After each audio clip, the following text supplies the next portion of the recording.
60 minutes, disparue, et avec elle, la vérité. Bienvenue dans Mystère de minuit, je suis votre hôte Gustave. J'aimerais avoir de vos nouvelles. Dites-moi d'où vous regardez. Cette histoire sera encore meilleure si vous êtes là. Commençons. On dit souvent qu'en Angleterre, le temps s'écoule avec la dignité mesurée d'une horloge de parquet. Mais j'ai constaté que, lorsqu'un meurtre interrompt ce rythme paisible, même la montre la plus fiable peut faiblir. L'affaire à Greystone House a commencé par une invitation à déjeuner, et s'est terminée par un bruit de porcelaine brisée et un cri qui résonne encore dans ma mémoire. Au début, cela semblait être une question de timing tragique, une malheureuse coïncidence ou peut-être un simple crime passionnel. Pourtant, comme Hercule Poirot me l'a appris, rien dans ce monde, et encore moins un meurtre, n'est jamais vraiment simple. L'invitation est arrivée par la poste une semaine plus tôt, gaufrée et pleine d'importance personnelle. Le colonel Ambrose Sutcliffe vous prie de bien vouloir l'accueillir à déjeuner avec vous le vendredi 12, 13 heures précises, à Greystone House dans l'Oxfordshire. Poirot et moi venions tout juste de rentrer à Londres après un mois de détente à la campagne, que Poirot avait passé, à ma grande surprise, à trier ses chaussettes par grammage. Le nom de Sutcliffe me disait quelque chose. Il avait servi avec distinction dans l'armée des Indes, avait pris sa retraite avec les honneurs, et selon la page mondaine du Times, s'était récemment remarié avec une femme 2 fois plus jeune que lui. L'invitation, comme l'expliqua Poirot avec un sourire entendu, n'était pas née d'une affection mondaine. Je perçois une pointe de malaise, Hastings. On ne fait pas appel à Hercule Poirot simplement pour échanger des politesses autour d'un veau et d'un verre de sherry. Non, ce déjeuner sera le prélude à une demande, et peut-être, mon ami, un mystère. Nous arrivâmes à Greystone House sur le coup d'1 heure. Le manoir était de ce que j'associe à la richesse anglaise, encombré, de lierre, majestueux et légèrement délabré. L'homme qui nous accueillit, le colonel Sutcliffe, avait le dos droit et sévère, avec une moustache presque aussi fière que celle de Poirot, quoique beaucoup moins symétrique. Il présenta sa maisonnée brusquement, sa nouvelle épouse Célestine, jeune et pâle, aux grands yeux gris qui refusaient de se fixer longtemps, sa fille d'un précédent mariage, Judith, au visage sévère et à la langue encore plus acerbe, et leurs invités, le docteur Edwin Hargrave, un vieux médecin de famille, Lionel Blake, un marchand d'art flamboyant, et un pasteur local, le révérend Chudleigh, qui lança à Poirot un regard oblique et curieux que je n'aimais pas. Le déjeuner se déroula en plaisanterie tendue. Judith discutait avec Blake de sculpture moderne. Le docteur Hargrave toussa dans sa soupe. Poirot, toujours observateur, grignotait sa truite avec une précision méticuleuse et parlait peu.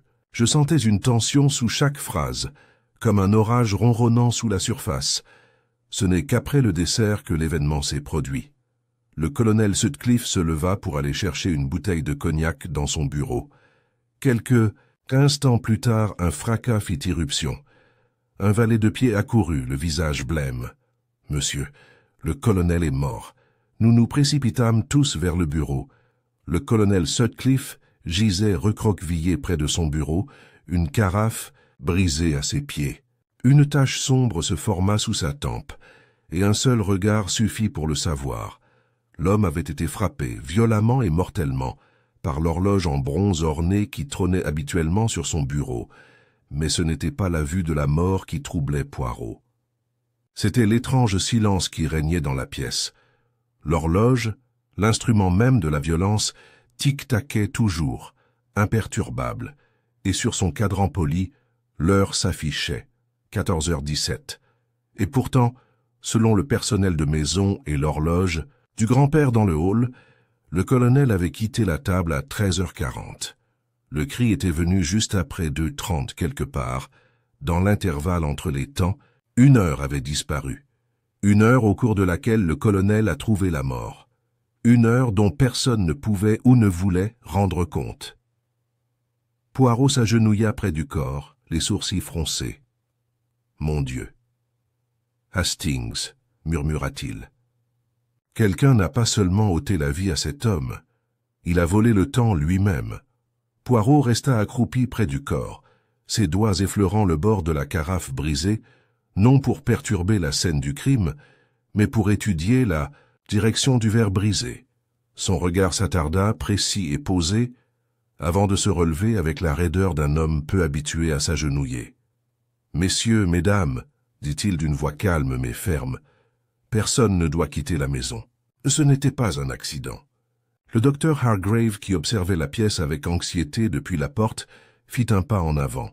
« Monsieur Poirot, vous ne pouvez pas vouloir dire que... »« Je suis tout à fait sincère, » répondit Poirot. « Le colonel Sutcliffe a été assassiné. Et tant que nous n'aurons pas compris comment et pourquoi, personne ne doit partir. » Je le regardais scruter attentivement la pièce. Le bureau était une pièce rangée et masculine, remplie de rangées soignées de livres reliés en cuir, d'un buvard vert sur le bureau et du tic-tac de l'horloge en bronze, maintenant maculée de rouge sur sa base.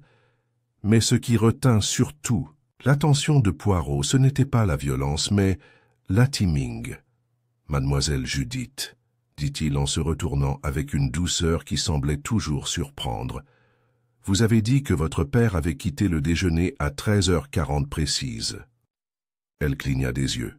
« Oui, il a dit qu'il voulait aller chercher une bouteille d'Armagnac. Il était toujours pointilleux sur le cognac. Je m'en souviens parce que le révérend Chudleigh avait fait une blague un peu éculée sur l'invocation des esprits. » Le révérend eut un petit rire nerveux, confirmant l'instant. « Oui, c'est vrai. Une histoire d'inspiration divine. Rétrospectivement, c'est vraiment de mauvais goût. » Poirot hocha la tête. « Et le cri a été entendu quand, exactement ?»« Vers 14h35, dit Judith. On a tous regardé la pendule. Elle venait de sonner la demie. » Poirot croisa les mains devant lui, les yeux plissés d'une satisfaction silencieuse. « Il y a donc un intervalle. 1 heure entre le départ du colonel et la découverte de son corps. 1 heure pendant laquelle personne, apparemment, ne l'a vu, vivant ou mort. 1 heure pendant laquelle ce crime a été commis et dissimulé. » Il se tourna vers le valet de pied qui avait découvert le corps. « Toi, Fletcher, n'est-ce pas? Dis-moi ce que tu as vu. » L'homme, la trentaine, tortillait nerveusement un linge dans ses mains. « J'apportais le plateau du thé, monsieur. Je devais le mettre dans le salon, mais en passant devant le bureau, la porte était entr'ouverte. J'ai remarqué quelque chose par terre. Le tapis était en boule. J'ai frappé, pas de réponse. J'ai poussé la porte et je l'ai vu allongé là. Avez-vous touché le corps? Non, monsieur, j'ai couru chercher de l'aide. Très bien. Vous êtes sûr que la porte n'était pas verrouillée? Tout à fait, monsieur. On l'a juste tirée, pas bien fermée. Poirot comprit la situation d'un hochement de tête. Alors, la porte du bureau n'était pas verrouillée. L'arme du crime est sur les lieux.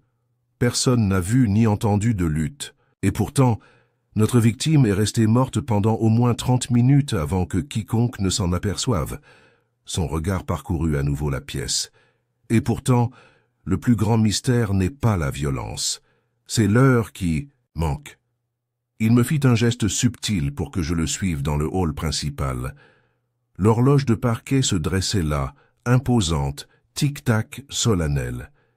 Il ajusta ses menottes et murmura assez bas pour que je sois la seule à l'entendre. « Hastings, il y a quelque chose de profondément erroné dans cette chronologie, non seulement en raison de l'absence de témoins, mais aussi arrangement du temps lui-même. Le cri a été entendu à 2h35. L'homme a quitté la salle à manger à 1h40. S'il est mort quelques instants après avoir quitté la table, quelqu'un a dû attendre près d'1 heure avant de donner l'alerte. Mais s'il est mort vers 2h30, où était-il pendant tout ce temps? Peut-être était-il dans le jardin, ou avait-il une visite privée? Non. Regarde le corps, mon ami. Le sang est coagulé, les bords de la blessure sont déjà noirs. Il est mort depuis au moins une demi-heure, plus probablement 45 minutes. Je fronçai les sourcils. Alors quelqu'un a pu l'atteindre par cette brèche. Quelqu'un l'a attiré ou intercepté, mais où? L'expression de Poirot devint brièvement grave. Il faut parler à toute la maisonnée, à tous, avant que les souvenirs ne commencent à s'ajuster. Il se tapota la tempe. La vérité est plus fraîche maintenant. Il appela tout le monde dans le salon, se positionnant tel un chef d'orchestre préparant un orchestre. Je me tenais à l'écart, observant les visages inquiets s'installer dans les fauteuils et les canapés. « Mesdames et messieurs, ça commença Poirot. Pardonnez-moi cette intrusion, mais dans des affaires aussi graves, il nous faut être rapide et précis. Je vais maintenant m'adresser à chacun d'entre vous à tour de rôle. Ce ne sera pas long. Je vous demande simplement d'être honnête et précis. » Il choisit d'abord le révérend Chudley. L'homme semblait désireux de démontrer son innocence, même si les questions acerbes de Poirot ébranlèrent rapidement toute confiance. « Tu es resté dans le salon après le déjeuner ?»« Oui, avec mademoiselle Judith et monsieur Blake. Tu n'as pas quitté la pièce ?»« Non. Enfin, seulement brièvement. Je suis sorti dans le couloir pour répondre à un appel téléphonique à 13h50. Poirot haussa un sourcil. « Et cet appel, il a été bref ?»« Tout à fait.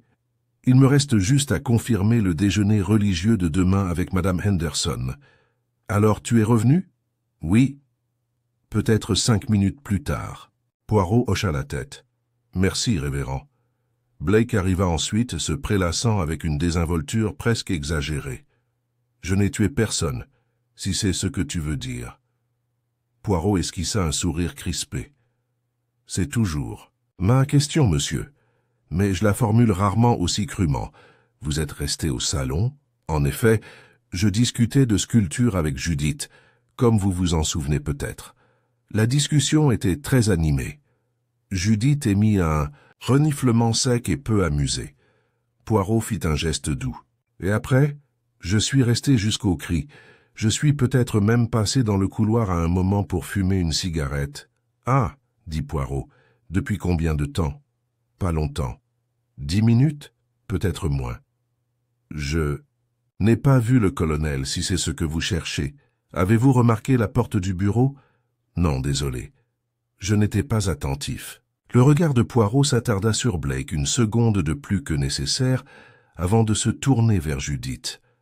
Elle le regarda avec une pointe de défi. « Mon père était difficile. Je ne prétends pas le contraire, mais je n'avais aucune raison de le tuer. Même les hommes difficiles peuvent être aimés. Il n'était pas facile à aimer. » Poirot inclina la tête. « Et pourtant, je soupçonne que votre chagrin sera compliqué. Dites-moi, mademoiselle, avez-vous revu votre père après le déjeuner ? Non, pas après qu'il ait quitté la table. Vous n'avez rien entendu de suspect ? Un bruit ? Une voix qui s'élève ? Elle hésita. Non, sauf... Oui, ce n'est probablement rien, mais vers 14 heures, j'ai entendu de la musique. Faible ? Venant du bureau, je crois. Poirot se raidit légèrement. De la musique ? Oui, du piano, du classique. Je l'ai remarqué seulement parce qu'il s'est arrêté si soudainement. Merci, mademoiselle, c'est très utile. Il se tourna ensuite vers Célestine Sutcliffe, la jeune veuve assise à l'écart, les mains fermement serrées sur ses genoux. Son visage était calme, mais ses jointures étaient blanches. « Madame, dit doucement Poirot, avez-vous vu votre mari après le déjeuner ? » Non. Il a dit qu'il irait chercher l'Armagnac et qu'il prendrait l'air. J'ai supposé qu'il était d'abord allé dans son bureau. Avez-vous vu ou parlé à quelqu'un entre 1h40 et le moment où le corps a été retrouvé ? Je suis allé au jardin, seul. Parfois, je me promène pour me détendre. Ça, et quelqu'un t'a vu ? Elle secoua la tête. Non, j'étais seul. Poirot s'inclina légèrement. C'est tout pour l'instant. Quand nous avons quitté la pièce, l'expression de Poirot était indéchiffrable. Mais une fois seul, il a tapoté ses doigts, plongé dans ses pensées. Hastings, ne vois-tu pas ? Le coup de fil du révérend, la cigarette de Blake, la musique de Judith et la promenade solitaire de Madame. Chacun d'eux ne dissimule qu'un mince voile sur leurs allées et venues. Mais sûrement l'un d'entre eux, non. Ils en ont tous eu l'occasion. La question est le mobile et la psychologie. Il s'arrêta devant la porte du bureau, fixant une fois de plus la carafe cassée, l'horloge tachée de sang. « Nous devons découvrir, » dit-il doucement, « non seulement quand le colonel est mort, mais quel secret a-t-il emporté dans cette heure perdue? Car je crois que cette heure était pas vide. Il était rempli de confrontation, peut-être de peur, et certainement de la vérité qui a mené au meurtre. » Poirot demanda au personnel de maison de ne pas déranger le bureau et fit refermer la porte derrière nous, tandis que nous sortions à nouveau dans le couloir haut de plafond.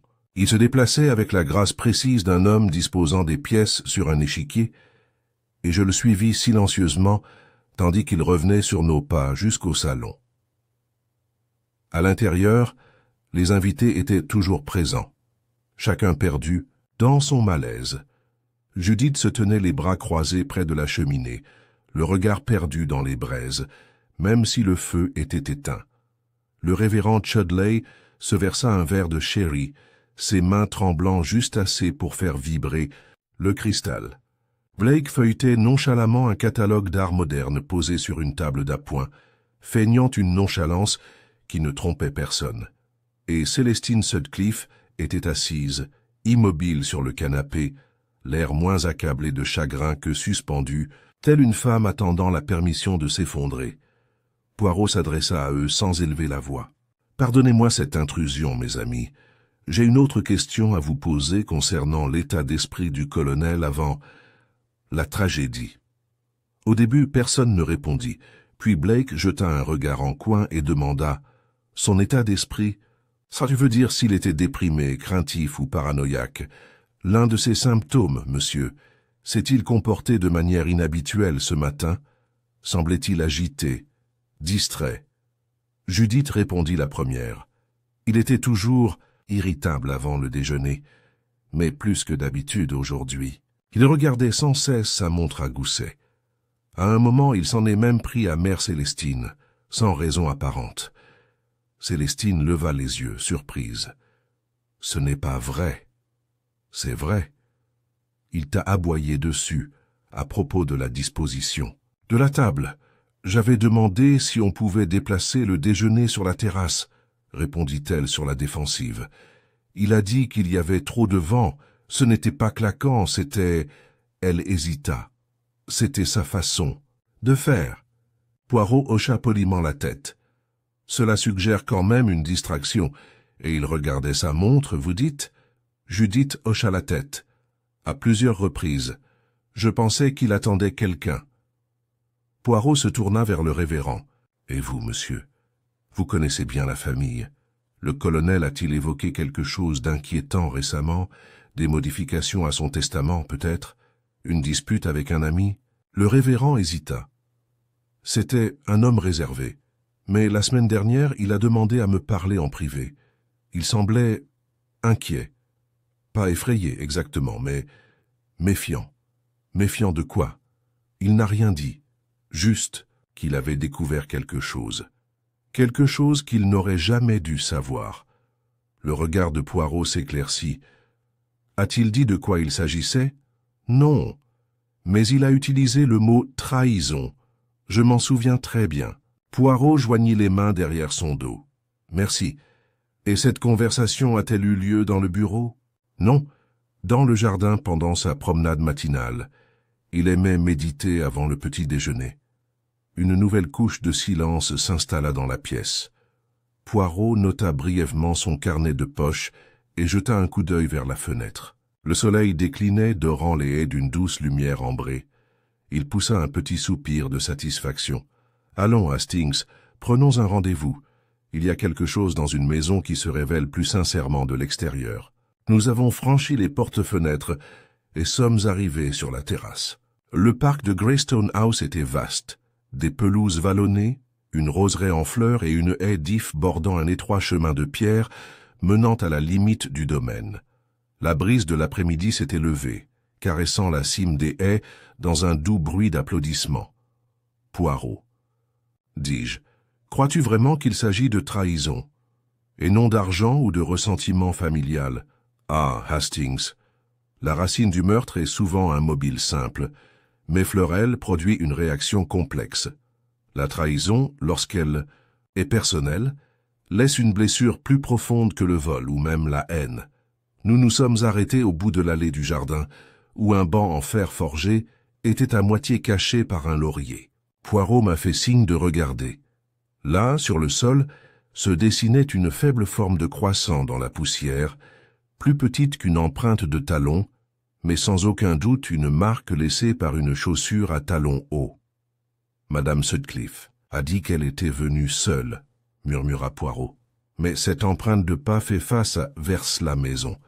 Et pourtant, il n'y a aucune empreinte à côté. Je me suis penché. Tu crois que quelqu'un l'a suivi?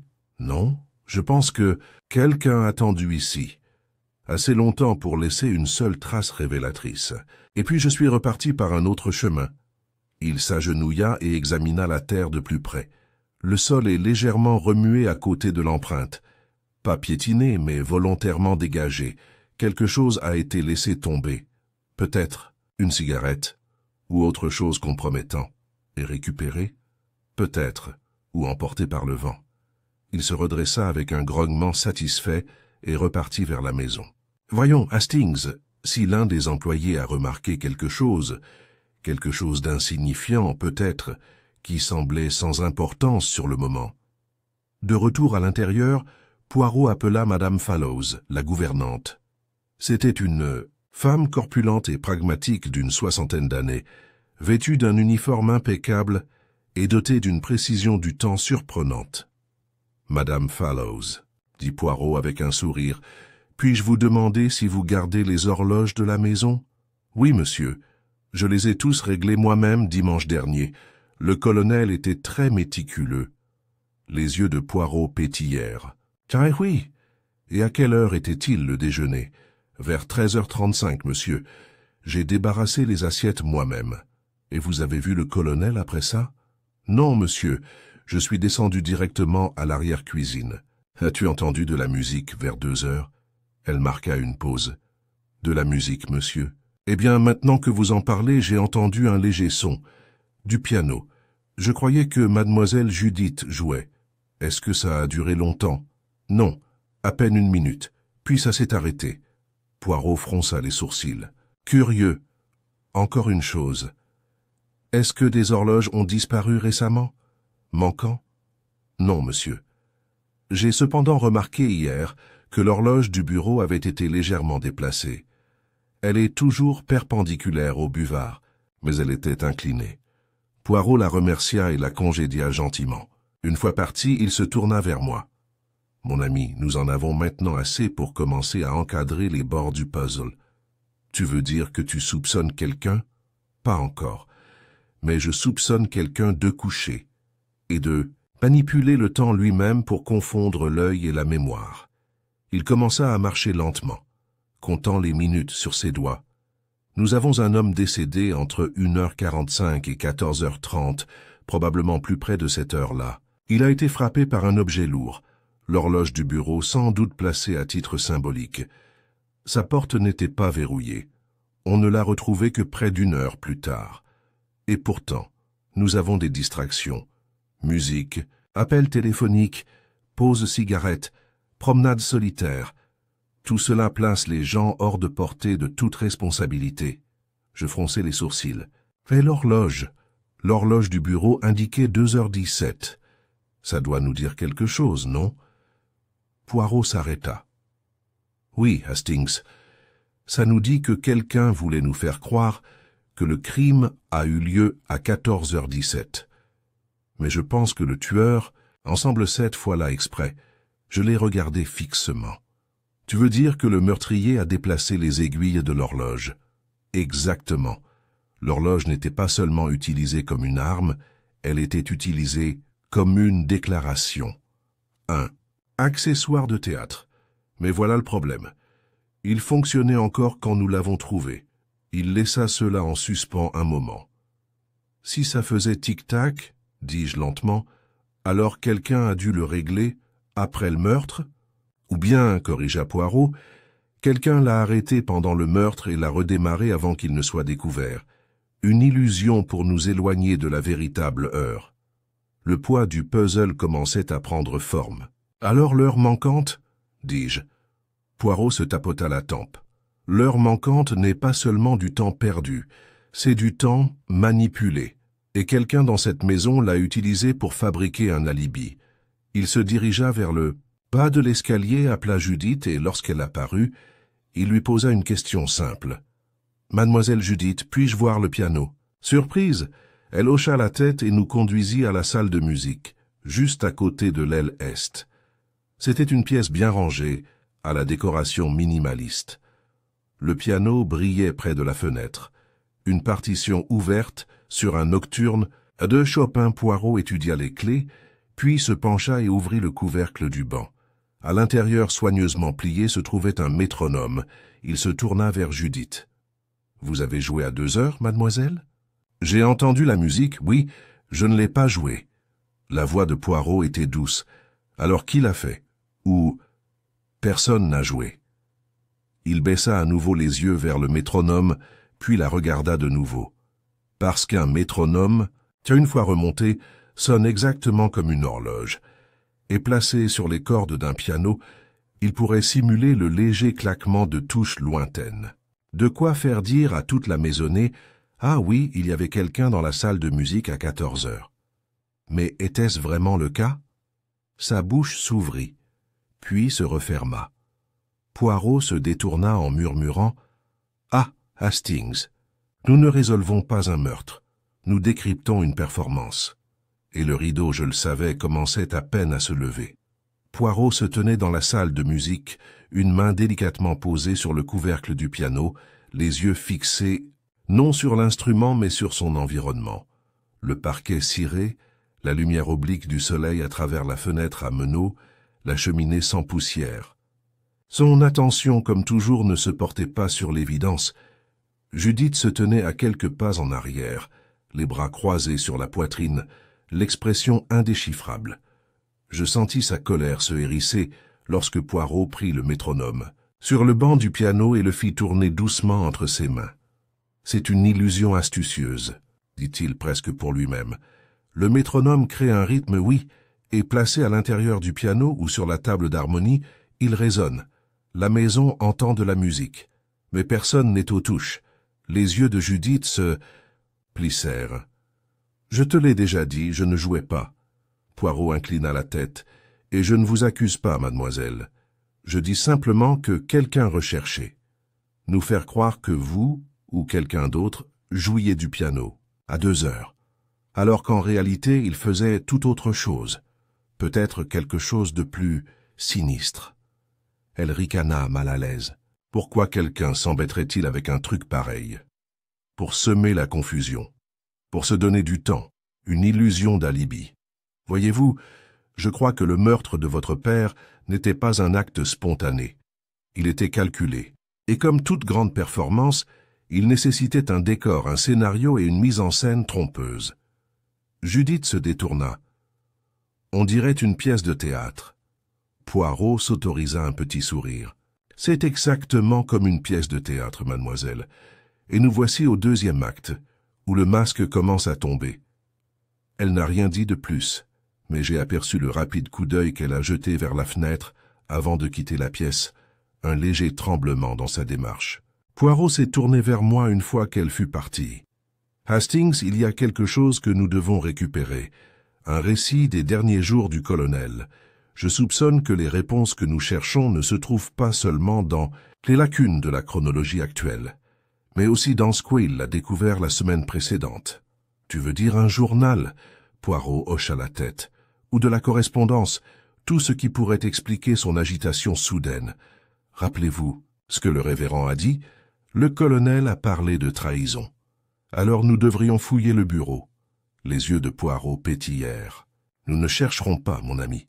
Nous observer, car un bureau est le reflet de son propriétaire, et si le colonel avait un secret, il l'aurait caché avec la même discipline qu'il commandait sur le champ de bataille. De retour dans le bureau, l'air était devenu lourd, l'odeur de vieux papier et de laiton se mêlant à une odeur plus forte. peut-être une pointe persistante de cognac ou de sang. Poirot s'approcha du bureau. Il n'ouvrit pas les tiroirs au hasard. Il examina plutôt les objets disposés sur le dessus. « De l'ordre, toujours de l'ordre », murmura-t-il. Le porte-plume aligné avec le bord, le buvard parfaitement centré, l'encrier nettoyé. Et pourtant, regardez ici. Il a pointé du doigt le tiroir d'extrême droite. J'ai regardé de plus près. Qu'est-ce que je regarde? La poignée en laiton présente une légère marque, comme si elle avait été récemment polie, tandis que les autres sont recouvertes d'une fine couche de poussière. Quelqu'un a ouvert ce tiroir aujourd'hui. Poirot l'ouvrit lentement. À l'intérieur se trouvait une liasse de correspondances reliée avec de la ficelle, et en dessous, une page pliée, arrachée d'un carnet. Il déplia la page et nous nous penchâmes tous les deux pour lire. L'écriture était nette, anguleuse. Mardi, 20h45. Confirmé. Document falsifié. Blake impliqué. Trop pratique pour être une coïncidence. Je parlerai à un avocat et je dois agir avant jeudi. Poirot fronça les sourcils. Jeudi, c'est aujourd'hui. Alors il avait l'intention de confronter quelqu'un aujourd'hui, à propos d'un faux. Ou à propos de OMSL et Forger, il parcourut le reste de la correspondance, s'arrêtant sur une lettre portant un blason inconnu. Elle était adressée par un cabinet d'experts en authentification d'œuvres d'art de Londres. Au colonel Sutcliffe, suite à votre demande, nous confirmons que le tableau identifié comme l'Automne à Fontainebleau n'est pas un original de Rousseau, sa provenance est falsifiée. Détail ci-joint. Les lèvres de Poirot se pincèrent. Un faux, et Blake est marchand d'art. Je l'ai regardé fixement. Alors Blake lui a vendu un faux, ou il a facilité la vente? Quoi qu'il en soit, le colonel l'avait découvert, et il avait prévu d'agir aujourd'hui. Un léger coup à la porte interrompit nos pensées. La gouvernante, Madame Fallows, jeta un coup d'œil. « Pardon, monsieur. Il y a un certain monsieur Derek Mills dans le hall. Il dit qu'il est attendu. Rendez-vous avec le colonel. » Poirot et moi avons échangé des regards. « À quelle heure avait lieu ce rendez-vous » demanda Poirot. Madame Fallows consulta une petite carte.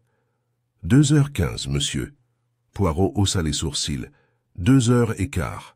Hastings, l'heure indiquée sur l'horloge, en sembla.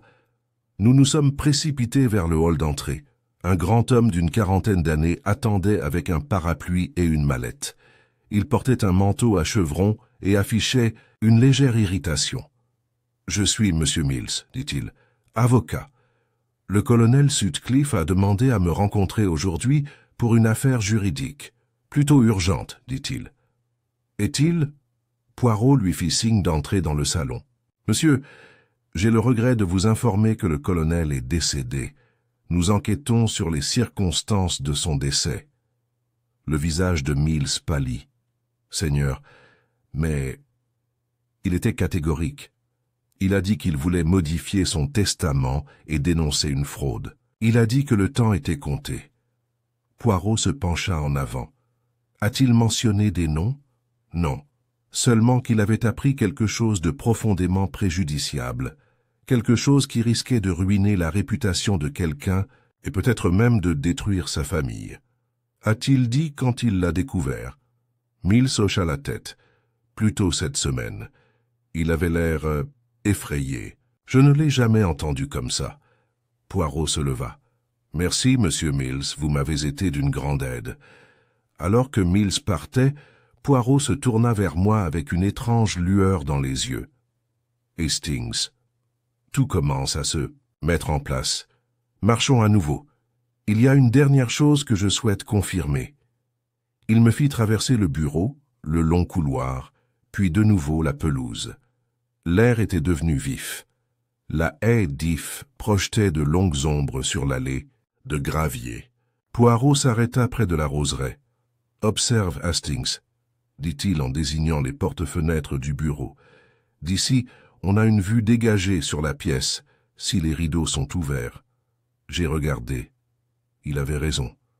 Alors quelqu'un aurait pu observer le colonel de l'extérieur, ou plus important encore, attendu jusqu'à ce qu'il soit seul. Nous reculâmes vers le banc du jardin.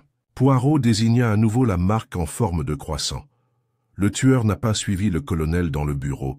Ils l'ont attiré dehors, ici, là où aucun membre du personnel ne le verrait, là où il n'y a d'autres horloges que celles que nous portons. Et puis, après le crime, ils sont retournés à l'intérieur. Ils ont réglé l'horloge, ils ont arrangé la scène, et ont poussé leurs cris à un moment précis. J'ai ressenti un frisson. Poirot, qui crois-tu que c'était? Il sourit faiblement. Je crois savoir qui a orchestré l'illusion, mais je dois tester ma théorie. Nous rentrâmes à la maison alors que le crépuscule commençait à tomber. Poirot invita toute la maisonnée et ses invités à se rassembler à nouveau dans le salon. Les visages semblaient plus fatigués, plus réservés. Il marchait devant la cheminée comme un professeur préparant un cours. « Mes amis, » commença-t-il, « j'ai retrouvé les notes du colonel. J'ai parlé à son avocat, et j'ai examiné l'illusion forgée ici aujourd'hui. Je parle d'illusion, car c'est bien ce qu'était ce crime, un acte élaboré, mis en scène avec précision, pour créer une chronologie impossible. Un homme mort, mais l'heure de sa mort est obscurcie. Une maison pleine de monde, chacun pensant savoir quand le meurtre a eu lieu, et pourtant aucun d'entre eux sachant vraiment, il se tourna vers Blake. « Monsieur Blake, vous avez vendu un faux au colonel. » Blake pâlit. « Je n'ai pas... » Il a découvert la vérité. Et il comptait vous affronter aujourd'hui. N'est-il pas curieux qu'aujourd'hui, plus que jamais, il finisse mort? Célestine halta. Judith regarda droit devant elle, immobile. « Mais vous ne l'avez pas tué, » poursuivit Poirot. « Vous aviez un mobile, certes, mais pas la précision. C'était l'œuvre de quelqu'un qui connaissait l'emploi du temps du colonel, qui avait du temps seul avec lui, et qui jouait de la maison comme d'un piano, faisant tic-tac au métronome, arrangeant le cri, transformant le temps lui-même en piège. » Il se tourna enfin vers Judith. « Vous étiez au courant du faux, mademoiselle, et de la modification du testament. Vous craigniez ce qu'il dirait, ce qu'il révélerait. Alors vous avez tout mis en scène. » Judith ne bougea pas, mais ses doigts se crispèrent davantage. Vous avez placé le métronome dans le piano. Vous avez attiré votre père dans le jardin sous prétexte d'une parole secrète. Vous l'avez frappé là, derrière la haie. Puis vous êtes revenu. Vous avez placé le corps dans le bureau. Vous avez réglé l'horloge.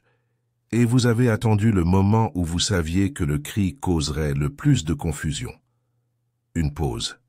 Un silence chargé de tension. Puis Judith expira. « Je ne voulais pas le tuer, » dit-elle doucement. « Juste l'arrêter, effrayez-lui. » La voix de Poirot s'adoucit. « Mais un homme comme le colonel ne peut être effrayé. Il faut seulement le défier. » Elle leva les yeux vers lui. Il allait me couper la parole pour avoir découvert la vérité, pour l'avoir dite à voix haute.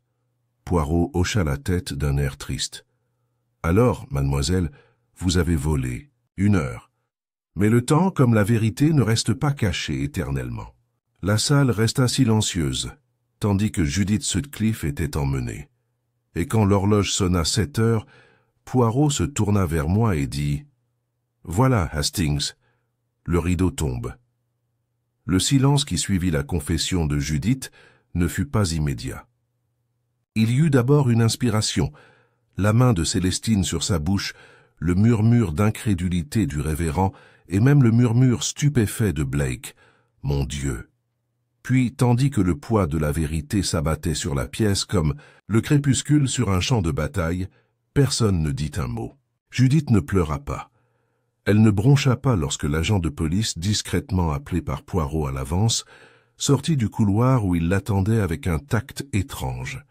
Ses épaules étaient droites, son menton levé, non pas par défi, mais comme pour se préparer à une tempête qu'elle attendait depuis longtemps. Poirot se détourna d'elle et se dirigea vers la fenêtre, les mains jointes dans le dos. Les derniers rayons du soleil éclairèrent sa silhouette, dorant ses cheveux argentés. Je restai près de lui, hésitant à parler. L'instant était délicat, comme une tasse de porcelaine posée sur le bord d'une table. Au bout d'un moment, Poirot dit doucement « Tu comprends, Hastings. Il n'a jamais été question de haine. C'était du désespoir, peur. J'ai hoché la tête sans être totalement convaincu. Mais elle a avoué avoir essayé de l'effrayer, pas de le tuer. Les lèvres de Poirot se pincèrent. Ce n'est pas rare, mon ami. On cherche le contrôle, on cherche un moyen de pression, et puis, dans un moment de passion ou de panique, on franchit la ligne. Une confrontation qui dégénère. Une bousculade devient un coup. Un coup devient fatal. Derrière nous, Judith était emmenée doucement, non pas menottée, mais avec cette gravité particulière que la police anglaise réserve aux gens bien élevés et aux damnés. Elle ne se retourna pas. Célestine se leva comme pour la suivre, puis hésita et retomba sur le canapé, hébétée. Le révérend se leva. « Si vous me le permettez, puis-je apporter un peu de réconfort à Madame Sutcliffe ? Je crois qu'elle aura besoin d'un accompagnement spirituel. » Poirot hocha gracieusement la tête et les deux partirent ensemble. Seul Blake restait, affalé dans un coin, un verre de cognac intact à la main. Alors que la pièce se vidait, il se leva et s'approcha de nous. « Alors, c'est tout, dit-il. Judith l'a fait. Et je suppose que je suis le prochain sur ta liste, hein ?» Poirot se tourna vers lui. « Non, monsieur Blake, vous étiez le catalyseur, pas le meurtrier. » Blake ricana. « Mot comme c'est flatteur. Vous avez vendu un faux au colonel. Que ce soit sciemment ou non, cela relève de la compétence des tribunaux civils, pas de moi. Mais c'était l'exposition de cette falsification qui a poussé Judith à agir. Elle croyait que son père allait non seulement la déshériter, mais la ruiner publiquement. C'était, dans son esprit, une sorte d'exécution. Blake détourna le regard. Il pouvait être cruel. Poirot haussa un sourcil. C'est ce que j'ai entendu dire. J'ai vu Blake serrer la bouche, comme s'il retenait un flot d'opinion. Puis, marmonnant quelque chose d'inintelligible, il s'est retourné et est sorti. Dans le couloir, la porte se refermant derrière lui. Nous étions seuls. Pendant un long moment, Poirot resta silencieux. Puis, à ma grande surprise, il retourna dans le bureau. Je le suivis perplexe. Là, à côté du buvard, se trouvait encore la lettre du cabinet d'authentification d'œuvres d'art. Poirot la tapota légèrement. Elle a tué pour empêcher. C'est la lecture de cette lettre. Et pourtant, il s'interrompit puis jeta un nouveau coup d'œil à la lettre. C'est toujours curieux, Hastings. On commet un meurtre pour éviter la honte, et pourtant, ce faisant, on amplifie la honte. J'ai hoché la tête. Tu l'as dit toi-même, c'était une performance. Mais pour elle, pas pour les autres. Juste comme ça. Et pourtant, ça qu'a failli marcher. Poirot s'approcha de la cheminée et leva les yeux vers la pendule. Ce qui nous a sauvés, c'est l'heure manquante. Si elle avait été moins futée, ou peut-être plus, elle aurait pu s'en sortir. J'ai cligné des yeux. Mais qu'en est-il de l'heure sur l'horloge? Pourquoi l'avoir réglée à 2h17? Parce que, dit Poirot, c'était l'heure prévue d'arrivée de M. Mills. Et Judith savait qu'une fois arrivée et que le colonel ne se présenterait pas à sa rencontre, une enquête serait menée. Elle espérait faire coïncider le moment du décès avec la date de rendez-vous du notaire, insinuant ainsi que le colonel avait été assassiné juste avant l'arrivée du visiteur. Cela, combiné à la musique, aux cris et aux alibis changeants, brouillerait la vérité. Mais elle ne comptait pas sur toi, dis-je avec un sourire. Il s'autorisa un petit rire. Non, Hastings, elle ne comptait pas sur tant elle était si précise. C'était son défaut.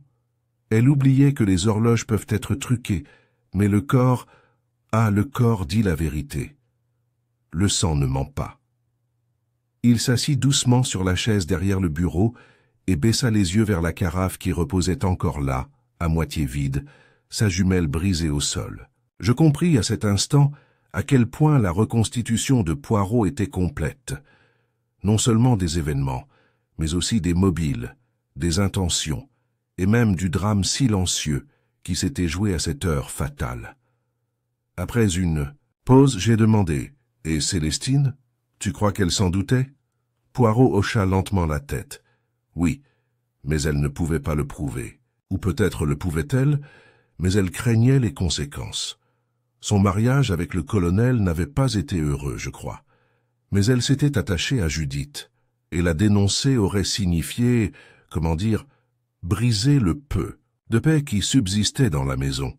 Il se releva et rajusta sa cravate. « Allons, Hastings, nous en avons assez vu. Retournons à Londres. Je n'aime pas la campagne quand elle commence à pourrir. » Dehors, le soleil avait disparu derrière les haies, et la fraîcheur du soir s'était installée dans le jardin.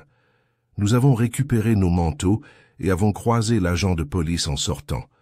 Celui-ci a soulevé son chapeau et a remercié Poirot pour son aide, avec ce qu'il a qualifié de la résolution la plus rapide qu'il ait jamais vue. Alors que nous montions dans la voiture de location, je regardais Greystone House. Ses fenêtres étaient désormais tamisées, sa façade solennelle. Poirot suivit mon regard. « Une belle maison, dit-il, et pourtant elle était pleine de mensonges. As-tu remarqué, Hastings, qu'aucun d'eux n'a dit la vérité au début? Ils avaient peur. Exactement. Et c'est souvent cela, plus que la haine ou la cupidité, qui conduit au meurtre. Non pas le désir de tuer, mais la peur de ce qui pourrait arriver si on le faisait. Pas. Nous avons roulé en silence pendant quelques kilomètres. Puis je me suis tourné vers lui et lui ai posé une question qui me trottait dans la tête depuis les aveux de Judith. « Poirot, tu crois qu'elle le regrette ?» Il regarda par la fenêtre. Le ciel avait pris le bleu profond et meurtri du crépuscule, et pour une fois, il ne répondit pas immédiatement. Finalement, il dit « Je pense qu'elle regrette la nécessité, mais pas l'acte. C'est le danger des crimes nés de la peur, Hastings. Ils ont le sentiment justifié. Dans l'instant, nous passâmes sous une rangée d'arbres, aux branches nues et tremblantes sous le vent. Londres, avec ses lumières et ses bruits, se déployait au loin. Poirot ajusta ses menottes et ferma brièvement les yeux. Et pourtant, ajouta-t-il plus doucement, la loi ne doit pas se contenter de la justification, seulement de la culpabilité.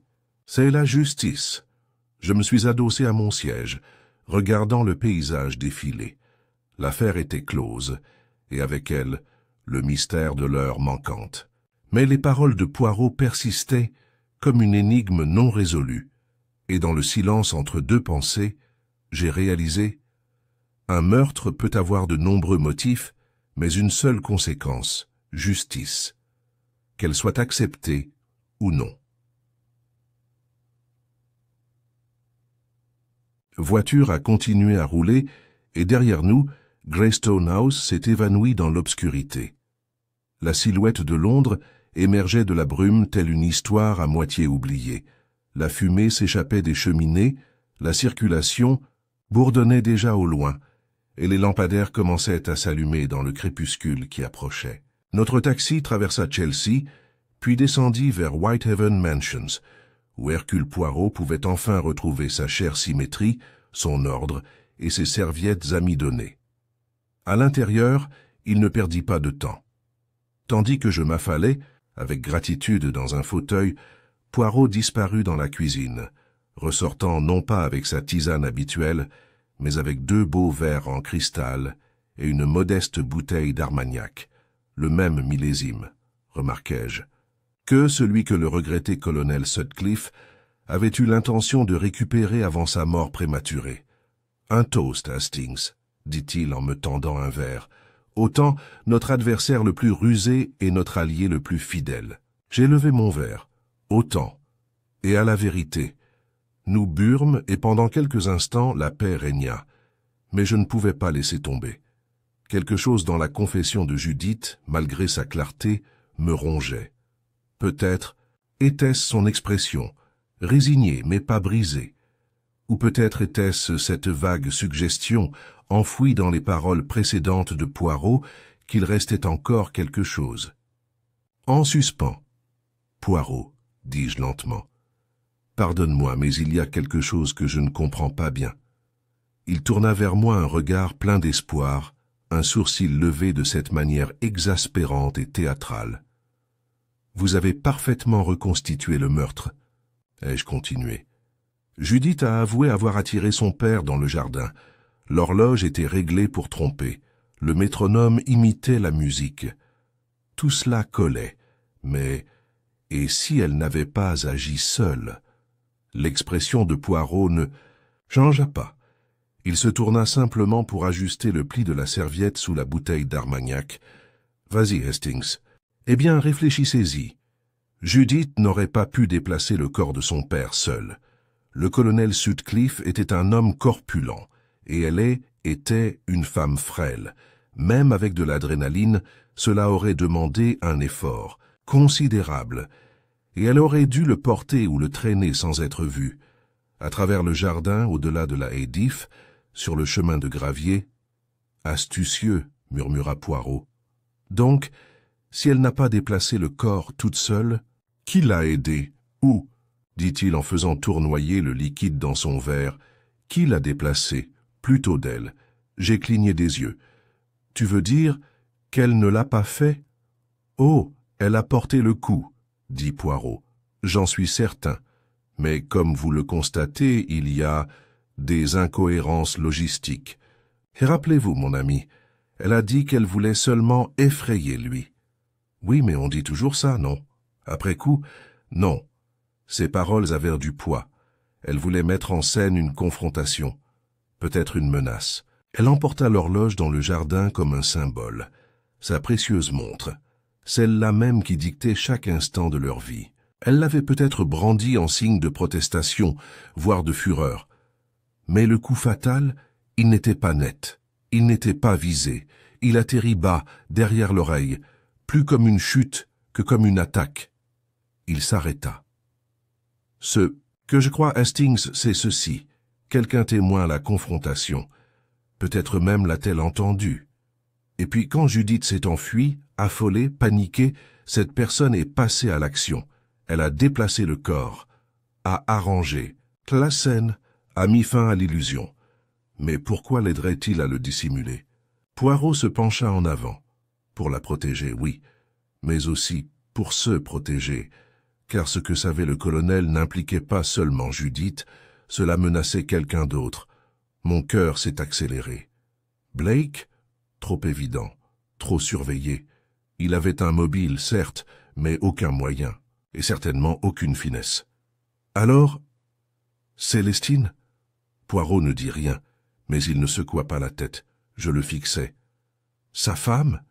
Il se leva et se dirigea vers la fenêtre, écartant le rideau. Dehors, un brouillard commençait à s'installer, adoucissant les lignes de la rue en contrebas. Réfléchis, Hastings. Le colonel découvre un faux. Il consulte un expert. Il écrit à son notaire pour modifier le testament. Il accuse Blake. Mais il se confie aussi à quelqu'un, pas au révérend, pas à Judith, quelqu'un qui a eu accès à ses moments intimes, quelqu'un qui a vu ce qui se passait et a compris, une fois le faux découvert, le domaine entier pourrait tomber en discrédit. Le domaine? La contrefaçon de Blake n'était que le premier fil conducteur. Le colonel, voyez-vous, était méthodique. Il ne se serait pas arrêté là. Il aurait examiné chaque transaction, chaque actif, y compris les finances liées à son second mariage.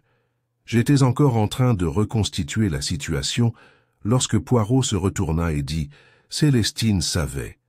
Peut-être avait-elle signé des documents sans en avoir pleinement conscience, ou peut-être avait-elle discrètement bénéficié des achats d'œuvres d'art, faisant confiance à Blake sans poser de questions.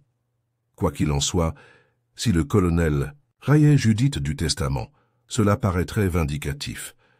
Mais s'il le faisait, Célestine, après avoir révélé une fraude, cela paraîtrait délibéré, et ne lui donnerait aucun héritage. Je me suis assis, stupéfait. Alors elle ne l'a pas tué, Hastings. Mais quand Judith s'est précipitée à l'intérieur, terrifiée par ce qu'elle avait fait, Célestine a saisi sa chance. Elle a déplacé le corps, elle a placé la carafe cassée, elle a réglé l'horloge. Mais Judith ne l'aurait-elle pas remarqué? Ah, mais voici le génie. Judith croit-elle l'a tué. Elle croit que c'est le coup qu'elle a porté, et Célestine le lui permet, parce que cela les protège tous les deux. J'avais la bouche sèche. Alors pourquoi laisser Judith avouer? Poirot retourna à sa chaise et joignit les doigts. Parce qu'elle savait que le moment était passé. Mills était arrivé. Toi et moi étions déjà méfiants. La culpabilité de Judith était insoutenable. Célestine a donc choisi le silence. Elle a laissé sa fille assumer la responsabilité, plutôt que de risquer sa propre dénonciation. Je suis resté sans voix pendant un moment. Finalement, j'ai demandé « Alors que vas-tu faire ?» Il soupira. « Rien. Pas encore. Rien ne prouve que Célestine ait déplacé le corps. Pas d'empreinte digitale. Pas de traces de pas ayant survécu au piétinement. Que des soupçons. » Il a fini son verre. Mais j'ai écrit à l'inspecteur. Japp ce matin. Je lui ai demandé de vérifier les relevés bancaires du colonel. Je soupçonne qu'il trouvera des irrégularités intéressantes, notamment dans la manière dont certains tableaux ont été achetés. Et au nom de qui? J'éprouvais un mélange familier d'admiration et de malaise. Tu regardes toujours devant, n'est-ce pas? Il sourit faiblement. J'essaie, Hastings, même si je dois respecter l'horloge. Le temps révèle tout. Au final, c'est lui qui est le plus fidèle détective. Je regardais à nouveau par la fenêtre. Le brouillard s'était épaissi, engloutissant la rue en contrebas. Quelque part, une cloche sonna l'heure. Poirot se leva. « Viens, mon ami, il est tard, et nous avons bien mérité un peu de repos. » Je le suivis, retournant encore les pièces du puzzle dans ma tête. Judith en garde à vue, Célestine silencieuse. Le corps bougeait, le temps manipulé, le crime dissimulé. Et pourtant, comme Poirot le disait toujours, pas parfaitement, car au final, il restait une heure non comptabilisée, une heure manquante. Et dans ce silence, la vérité avait parlé. Le lendemain matin, un ciel gris et humide couvrait Londres, la ville drapée de son habituel manteau de brouillard et de suie. Pourtant, dans l'appartement de Poirot, tout n'était que chaleur, ordre et l'odeur réconfortante du café torréfié. Je retrouvai mon vieil ami exactement là où je l'attendais, à la table du petit déjeuner, beurrant une brioche avec une précision chirurgicale.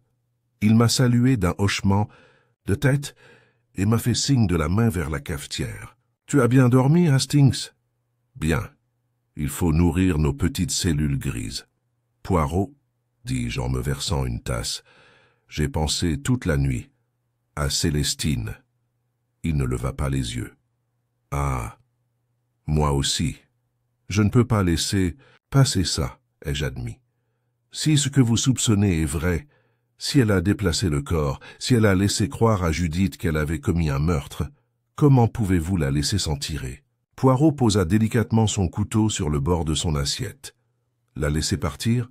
Non, Hastings, mais il ne faut pas confondre discrétion et inaction. » Il prit un petit coupe-papier à manche en ivoire et ouvrit l'enveloppe à côté de son couvert. Un beau papier à lettres en sortit, estampillé du sceau de Scotland Yard. Poirot la parcourut, puis me la passait silencieusement. C'était de l'inspecteur Japp. Comme demandé, j'ai mené une enquête discrète sur les achats d'œuvres d'art de la succession Sutcliffe au cours des 3 dernières années. Votre intuition était bonne. 3 tableaux de grande valeur acquis par l'intermédiaire de Monsieur Lionel Blake ont été payés sur des comptes non pas au nom du colonel, mais à celui de Madame Célestine Sutcliffe. 2 de ces tableaux ont déjà été signalés comme des faux potentiels par la galerie londonienne que vous avez mentionnée. Nous les avons contactés pour confirmation. Je procéderai avec délicatesse. Je vous tiendrai informé, j'ai baissé la lettre en sifflant. La piste du faux mène donc directement à Célestine. Poirot hocha la tête. Et par son intermédiaire à Blake. Je crois que le colonel soupçonnait plus d'une supercherie.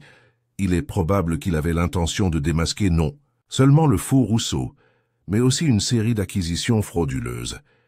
Il a peut-être même soupçonné une collusion. Collusion entre Blake et Célestine? Oui, mon ami. Mais qu'elle ait été une participante consentante ou une complice aveugle, quiste la question, il sirota son café. Mais ne tirons pas de conclusions hâtives sans preuve. Nous devons retourner à Greystone House. J'ai cligné des yeux. De retour, je croyais l'affaire classée. Les yeux de Poirot brillèrent. Le meurtre s'est clos, certes, mais pas le mystère. et certainement pas le mobile. 2 heures plus tard, nous étions de nouveau à bord d'un train pour l'Oxfordshire, traversant une campagne détrempée par les pluies de la nuit précédente. En début d'après-midi, nous arrivâmes à Greystone House, où nous trouvâmes le calme, ses occupants apaisés. Judith, bien sûr, n'était plus là.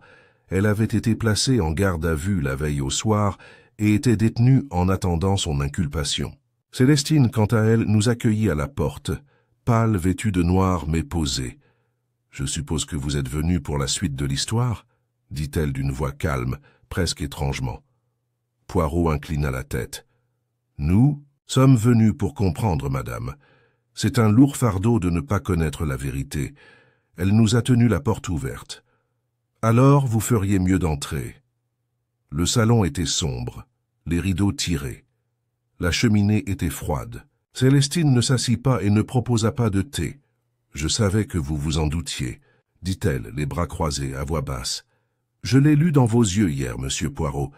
Vous ne m'avez jamais posé la question directement, mais vous regardez à moi différemment. » Poirot se tenait près de l'âtre, d'une posture douce, mais précise. « Ce n'était pas de la suspicion, madame, c'était de la tristesse. Vous n'êtes pas, je crois, une femme faite pour le crime, mais vous avez trop vu de cruauté. » Elle eut un rire sans humour. « Cruauté, oui, vous saviez comment était le colonel. J'imagine que vous pouviez le deviner. » Poirot hocha lentement la tête. Une discipline poussée jusqu'à la tyrannie. Des jugements sans appel. Il dirigeait cette maison comme une caserne. Elle ne dit rien, mais ses doigts se crispèrent sur ses flancs. « Je ne voulais pas qu'il meure, » dit-elle finalement. « Je te le jure. Je n'étais pas au courant du plan de Judith, si tant est que ce soit un plan.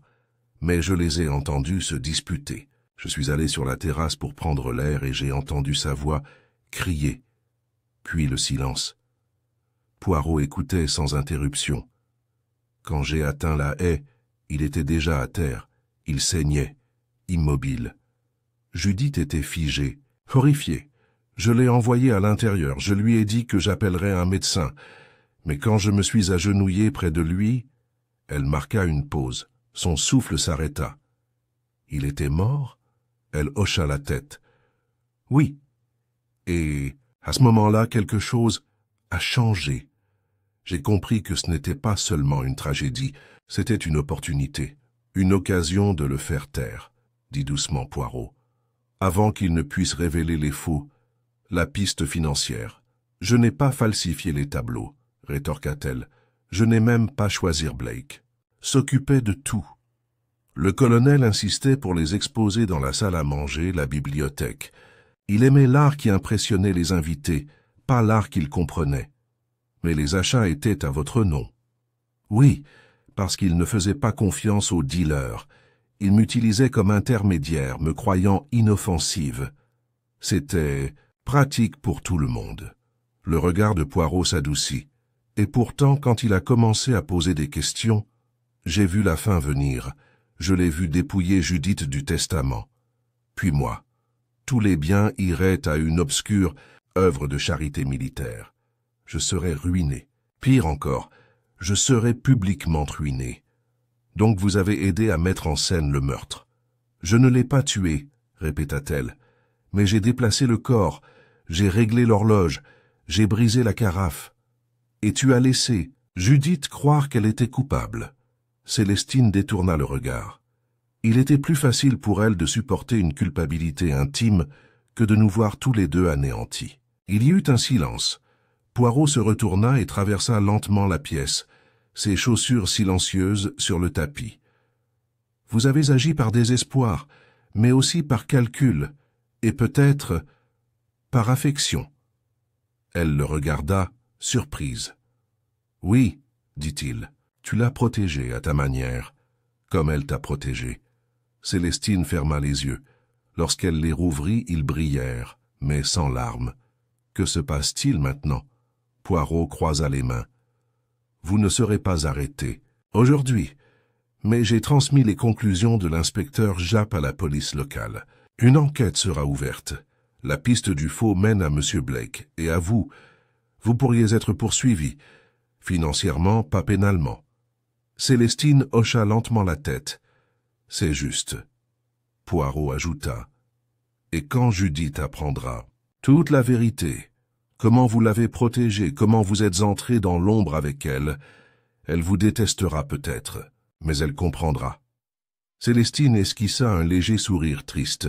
« Je suppose que c'est le mieux qu'on puisse espérer.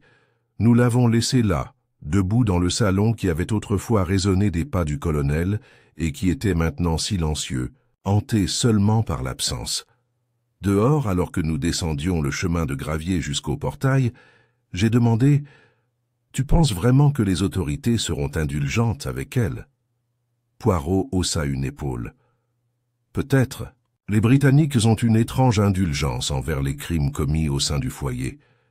Et elle n'est pas au final la méchante, c'est seulement une femme qui, acculée, riposte en silence. » Je jetai un dernier coup d'œil en arrière. La maison se dressait haute et grise sur le ciel. « Et Judith ?» demandai-je. « Et elle ?» Poirot secoua lentement la tête. « Elle ne purgera pas de peine pour meurtre. Le rapport du coroner confirmera ce que je sais déjà. L'angle de la blessure, la force requise. Cela ne correspond ni à sa force, ni à ses dires. Elle sera libérée. Oui, mais elle en portera le poids. Et c'est là, Hastings, la sentence la plus lourde. Nous avons continué notre chemin, laissant derrière nous Greystone House et son heure manquante, désormais connue, mais persistant encore comme l'écho d'un carillon d'horloge entendu longtemps après que le son se soit estompé. Le train du retour vers Londres avançait avec une précision silencieuse et rythmée, contrastant agréablement avec la cacophonie émotionnelle que nous avions laissée derrière nous à Greystone House. Poirot était assis en face de moi dans le compartiment de première classe, ses mains gantées posées sur le pommeau de sa canne, les yeux clos, non pas en sommeil mais en méditation. Je regardais les champs défiler en bandes vertes et brunes derrière la fenêtre tachée de pluie, mais mon esprit n'était pas concentré sur le paysage. Il se concentrait sur la chronologie brisée qui, grâce à la logique implacable de Poirot et à la déconstruction de la tromperie, avait enfin été reconstituée. Et pourtant, bien que l'affaire fût quasiment classée, je n'y trouvais aucune paix, seulement un silence profond et inconfortable. « Elle a protégé Judith », ai-je dit sans qu'on me le demande. Les yeux de Poirot s'ouvrirent lentement. « Oui, et Judith a avoué un crime qu'elle n'a pas commis. Elle a avoué partie d'un crime, corrigea-t-il. N'oublie pas, Hastings, que c'est Judith qui a porté le premier coup. Elle n'a pas tué son père, mais elle a fait. L'affronter avec une arme. Sa culpabilité n'est pas imaginaire. Mais elle n'avait pas prévu que ça se passe comme ça, dis-je, en fronçant les sourcils. Elle a perdu le contrôle. Tu vois sûrement la différence ? Poirot hocha la tête. Je le vois très bien.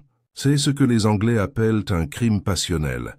Mais la passion n'excuse pas la responsabilité, mon ami. Elle ne fait que la compliquer. Le train siffla à l'approche des quartiers périphériques de Londres. Je détournai mon regard de la campagne pour me tourner vers Poirot, désormais assis comme s'il était figé dans le silence. Vous avez dit un jour qu'un meurtre est rarement commis avec des mains ou un cœur propre. Oui. Et dans ce cas, ce n'était pas par malveillance mais par émotion, à vif, sans retenue et déformé par la peur. Il regarda par la fenêtre. Judith craignait d'être effacée. Célestine craignait d'être démasquée. Le colonel peut-être craignait de perdre le contrôle. Et pourtant, en essayant de préserver leur avenir, ils se sont détruits l'un l'autre.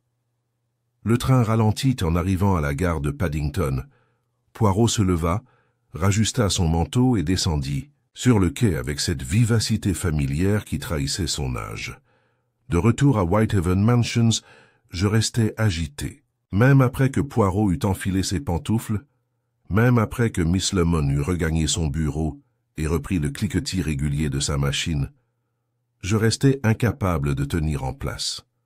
Le mystère était résolu, certes, mais il y avait toujours des choses à résoudre, répliques avec les affaires de Poirot, des conséquences persistantes, des personnes abandonnées. « Avez-vous parlé à l'inspecteur Japp ?» ai-je demandé après le déjeuner. Poirot leva les yeux d'un petit folio qu'il parcourait. Oui, il dit que Blake n'a pas encore été arrêté, mais que des accusations vont être portées. Fraude, conspiration, probablement prison. Et Célestine, elle a engagé un avocat. Elle sera interrogée, mais à moins de nouvelles preuves, elle ne risque pas d'être poursuivie pénalement. Ces actes, bien que moralement graves, ne sont pas ceux d'un meurtrier. J'ai hésité, puis j'ai dit, vous auriez pu insister pour son arrestation. Vous aviez la perspicacité, la reconstitution, le mobile. Poirot m'a regardé un long moment, puis a fermé son folio et a joint les mains. Hastings, il y a un point au-delà duquel la logique doit céder le pas à la conscience. La loi, elle, s'occupe de actes. Mais je, Hercule Poirot, je suis préoccupé par vérité. Je vois non seulement ce qui s'est passé, mais pourquoi c'est arrivé. Et cette différence est tout. Il s'arrêta. Célestine a déplacé un cadavre. Elle a créé une illusion. Mais elle n'a pas tué son mari. Et dans la balance de la justice, cette distinction doit compter. J'ai hoché lentement la tête. Alors, vous pensez que justice a été rendue? Poirot eut un léger sourire. La justice est une balance, pas une épée. Les coupables ont été démasqués. La vérité a été rétablie. Mais personne n'en sort indemne. Il se leva alors, s'étira légèrement et se dirigea vers la fenêtre, où le soleil de fin d'après-midi brillait faiblement sur la Tamise au loin. « Vous n'approuvez toujours pas, dit-il. « Ce n'est pas ça, murmurai-je. C'est juste que je n'arrête pas de penser à Judith. Elle sera libérée, oui. Mais maintenant, où va-t-elle retourner? Son père est mort. Le domaine est corrompu.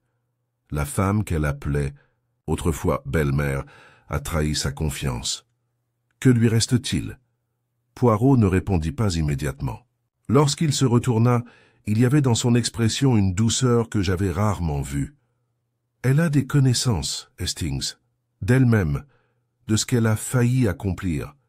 Et peut-être, avec le temps, apprendra-t-elle à reconstruire quelque chose de plus honnête que ce qui s'est passé auparavant. Je me suis levé de ma chaise. Tu crois qu'elle pardonnera à Célestine?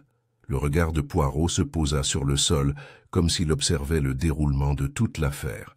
Le pardon, a-t-il dit, est comme le temps. Il s'écoule lentement mais ne s'arrête jamais. Et parfois il apporte non seulement la guérison, mais aussi la clarté. Un coup frappé à la porte interrompit nos pensées. Miss Lemon entra avec un télégramme sur un plateau d'argent. Poirot le prit, le déplia soigneusement et le lut. « Ah, dit-il, qu'est-ce que c'est ?» Il me l'a donné. Télégramme de la police d'Oxfordshire. Judith Sutcliffe a été libérée sous caution. Le ministère public ne poursuivra pas pour meurtre. La déclaration de Célestine Sutcliffe confirme la version des faits de Judith. L'avocat confirme le testament révisé, non signé, retrouvé dans le bureau du colonel. La succession est gelée dans l'attente d'une enquête pour fraude. Inspecteur Hallinge repliait le télégramme et le rendit à Poirot, qui hocha gravement la tête. Et voilà, fin de l'affaire. Mais cela laisse tout en ruine, dis-je. Poirot secoua la tête. Non, Hastings, il laisse tout. Exposer les ruines, comme vous le dites, ne sont que la façade qui masquait autrefois des fractures plus profondes. Maintenant, au moins, l'honnêteté est de mise. Il retourna à sa place et prit le sucrier, versant un seul cube dans sa tasse. Le geste était délicat, délibéré et définitif. Nous restâmes assis en silence un moment. Le feu crépitait dans l'âtre. Dehors, le brouillard londonien s'accumulait à nouveau, se frottant contre les vitres comme des doigts fantomatiques. « Tu t'en lasses jamais, Poirot ?» demandai-je enfin. « L'obscurité, les trahisons, les mensonges sans fin ?» Il n'a pas levé les yeux de sa tasse. « Oui, mon ami, parfois. Mais je trouve que je suis moins intéressé par mensonges, et plus encore dans la raison qui le sous-tend. Les gens mentent pour se protéger, pour survivre, pour éviter la douleur, et parfois oui pour la provoquer. Mais même dans la pire tromperie, il y a quelque chose d'humain. Il leva les yeux et ses yeux, si souvent perçants de calcul, brillèrent maintenant d'une lueur plus calme. Je ne résous pas les crimes parce que je cherche à les punir. Je les résous parce que je cherche à les punir. Vérité. Qu'en vérité il y a toujours la paix. Nous restâmes sans parler pendant un moment. Le jour céda la place au soir, et Poirot, toujours aussi habitué à ses habitudes, s'excusa pour aller cirer ses chaussures. Mais je me suis assis près du feu, regardant les braises crépiter et flamboyer, pensant à une haie de jardin, à une horloge brisée et à une seule heure volée qui avait détruit une maison construite sur le silence. La vérité avait été servie, mais la justice, je le comprenais maintenant, était une question de perspective. Et dans le calme qui suivit, je crus, peut-être pour la première fois, que Poirot, avec toute sa symétrie, avait fait la paix avec cela. C'est une semaine plus tard, dans le froid vif d'une matinée de mars, qu'une dernière vague de l'affaire Greystone nous est parvenue. Poirot était engagé, comme souvent après une enquête, dans ce qu'il appelait un processus de rééquilibrage. Cela impliquait non seulement le réaménagement méticuleux de son tiroir à chaussettes par teinte et par nombre de fils, mais aussi le cirage de ses chaussures vernies, le défroissage de ses cravates et, assez mystérieusement, l'indexation de chaque article de journal relatif à son récent succès. Mademoiselle Lemont, imperturbable comme toujours, participait à cette dernière tâche, rassemblant les coupures de presse avec la même efficacité clinique qu'elle aurait pu déployer pour établir un registre des impôts. « Ah !» s'exclama Poirot, ce matin-là, en dépliant le foie avec la révérence d'un prêtre maniant un parchemin. « La voilà, Hastings, la note finale de la symphonie. » Il a tourné le journal vers moi, révélant le titre « Succession de Sutcliffe, suite à un scandale de fraude. Aucune accusation contre la veuve. » En dessous, un sous-titre plus petit « Judith Sutcliffe renonce à l'héritage. Son testament sera contesté. » J'ai lu l'article rapidement. Judith avait décliné sa demande de succession, déclarant publiquement qu'elle n'avait aucun intérêt à tirer profit d'une famille bâtie sur le silence et la tromperie. Célestine, quant à elle, avait accepté de céder une partie de la succession à une œuvre caritative en guise de procès. Blake, notait sèchement l'article, avait été arrêté pour fausse déclaration et devait plaider coupable. J'ai lentement baissé le papier. Elle a tout abandonné. Poirot hocha la tête en sirotant son café.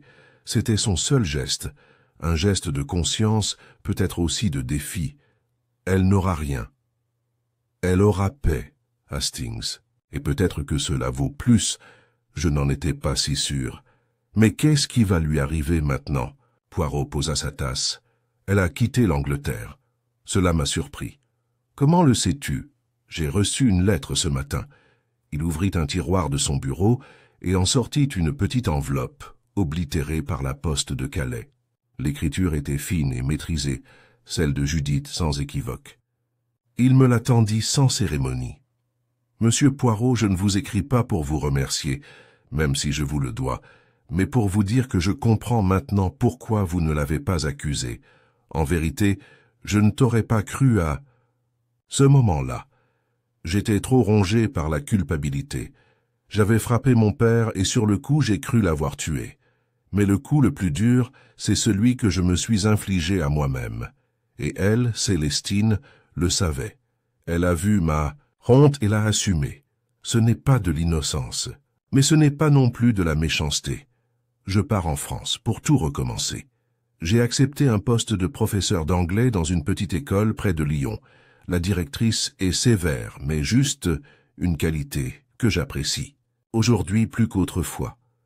Je n'attends le pardon de personne, et encore moins de moi-même. Mais je suis déterminé à vivre honnêtement désormais.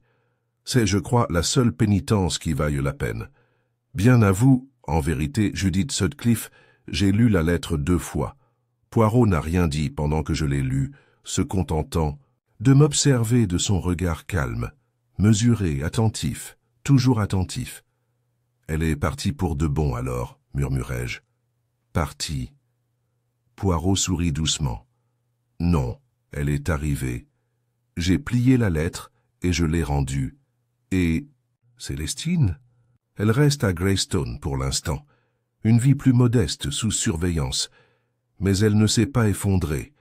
Elle est d'acier, Hastings. Elle pourrait bien nous survivre à tous.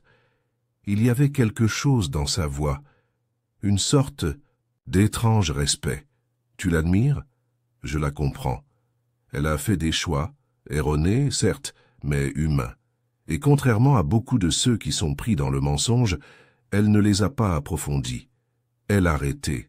Cela demande un autre type de courage.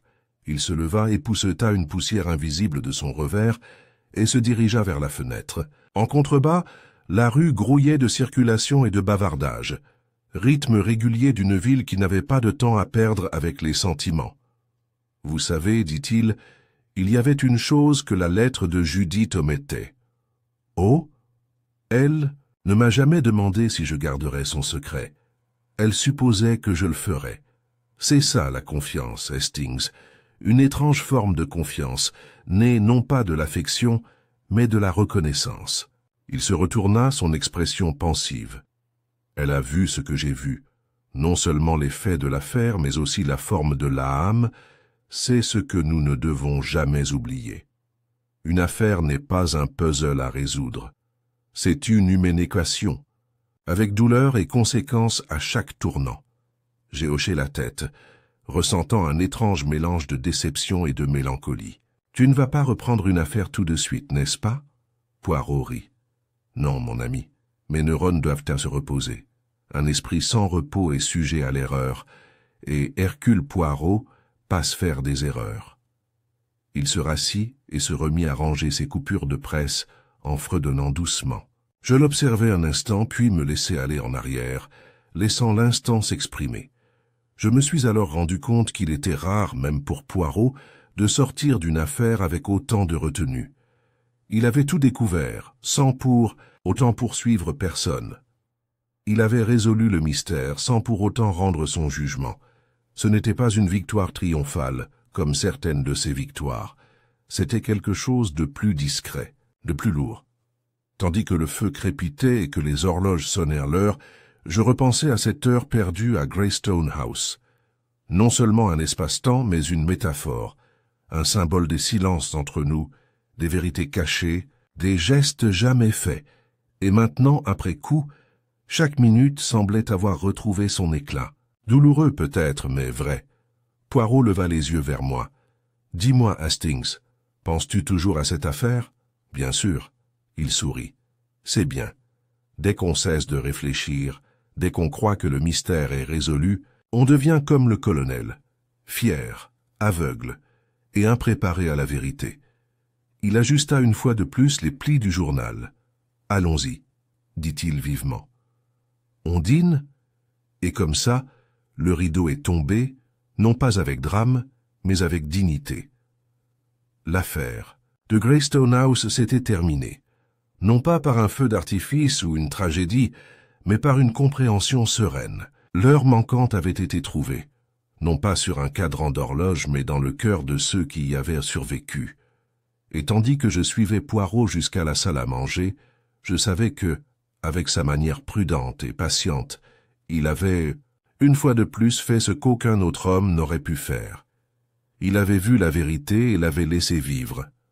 Ce soir-là, nous avons dîné simplement.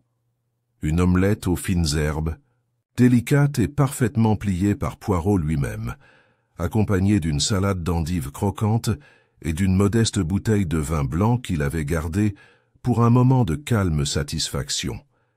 Point de pompe festive, pas de toast triomphal à la justice ou à la gloire. Seul le tintement rythmé des couverts, le tic-tac de l'horloge sur la cheminée et le doux murmure de la ville par la fenêtre entr'ouverte. Cela ressemblait à une sorte de silence, mérité, non imposé. Après le dîner, nous sommes allés au salon. Poirot s'est installé dans son fauteuil préféré, un petit recueil de poésie de Baudelaire et une tisane à la main. Je suis resté près de la cheminée, ressassant toute cette histoire dans ma tête, comme si un détail non dit pouvait encore refaire surface. « Poirot, dis-je après un moment, crois-tu que Judith sera heureuse ?» Il n'a pas levé les yeux de son livre. « Non, dit-il doucement. Pas contente. Pas encore. Mais elle pourrait trouver contentement. Et peut-être, un jour, même pardon. J'ai attisé le feu distraitement. Tu as dit un jour que la vérité est comme un fil, qu'une fois tiré, il défait tout. Ah, murmura-t-il, tu te souviens de mes métaphores. Dans ce cas, cela n'a pas seulement démantelé le mensonge, cela a démantelé la famille. Oui, parce que la famille Hastings était tissée du mensonge. Dès que le colonel a décidé que son autorité était plus importante que la compassion, il a donné le ton. Judith s'est rebellée. Célestine s'est dissimulée. Tout le monde a dansé autour de lui, chacun faisant semblant de vouloir la paix. Mais ce n'était jamais la paix. Juste une pause, il sirota sa tisane. Et finalement, quelque chose finit par se produire. Je me suis assis en arrière, regardant la lumière du feu se refléter sur le laiton poli du foyer. Vous ne croyez pas que le colonel méritait de mourir. Personne mérite un meurtre, dit Poirot sèchement. Mais certains hommes vivent leur vie comme une arme chargée sur une table, défiant quiconque de la ramasser. Cette image m'est restée en tête. Après une pause, Poirot continua plus doucement maintenant. J'ai beaucoup pensé à Célestine ces derniers jours, à ce qu'elle a choisi.